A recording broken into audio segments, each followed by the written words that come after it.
Hello, Boulder and the wider world. This is Philip Ogren from the Sharing Boulder podcast. In the first episode, I explicitly did not promise that we would never wander from subject to subject and free associate and pontificate about whatever pops into our brilliant minds. In this Sharing Boulder Extra, I faithfully stand by my word and fulfill this non-promise by letting my mind wander in juxtaposition with video footage of myself engaged in hyper-focused creative activity.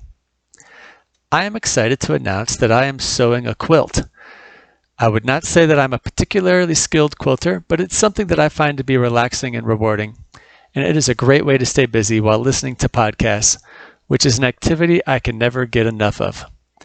This time I listened to a recent episode of a podcast called Livable City by Jim Hodap, and learned about the wonderful urban planning currently unfolding in cities that I would love to visit someday, such as Vancouver and Helsinki. The most recent episode was from August of 2020. The podcast had a 25-episode run spread out over a single year, a sobering reminder of the existential fragility of a niche podcast. I followed that up with episode 444 of 99% Invisible, which covered the marvelous technology of flush toilets and the life-improving infrastructure of modern city sewer systems. At the end of the show, the host, Roman Mars, spends what seems like about a minute reading all the names of all the people who contributed to producing the show. And I imagined what it would be like reading all those names of all those people who helped make the show possible. I just can't imagine ever getting tired of reading all of those names if I ever had a full staff working for me. I would have a lump in my throat and wipe a tear from my eye each and every time. I wonder if Roman Mars has a security detail.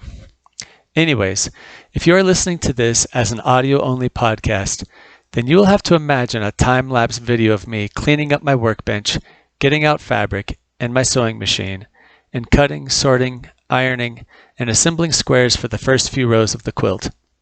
If you are on YouTube watching this, then I hope my hyperspeed use of the fabric cutter isn't making you nervous. No fingers were lost on the making of this video.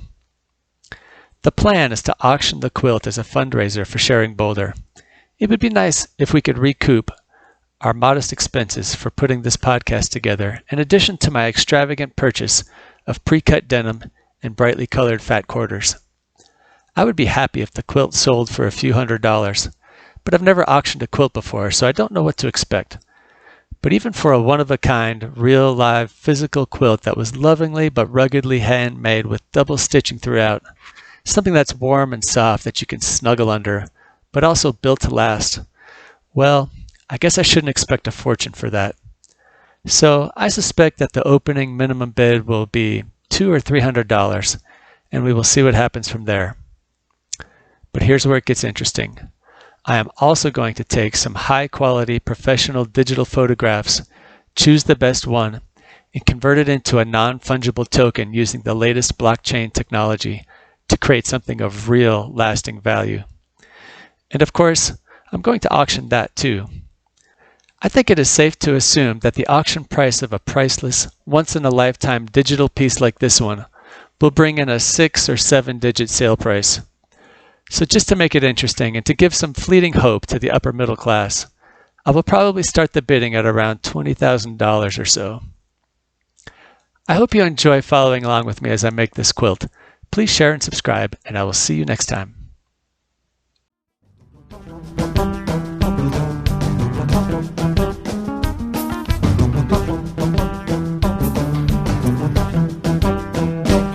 This Sharing Boulder Extra was produced by Philip Ogren. The music was sampled from Oslodom by Gilberto Gil and is available for use under the Creative Commons Sampling Plus license.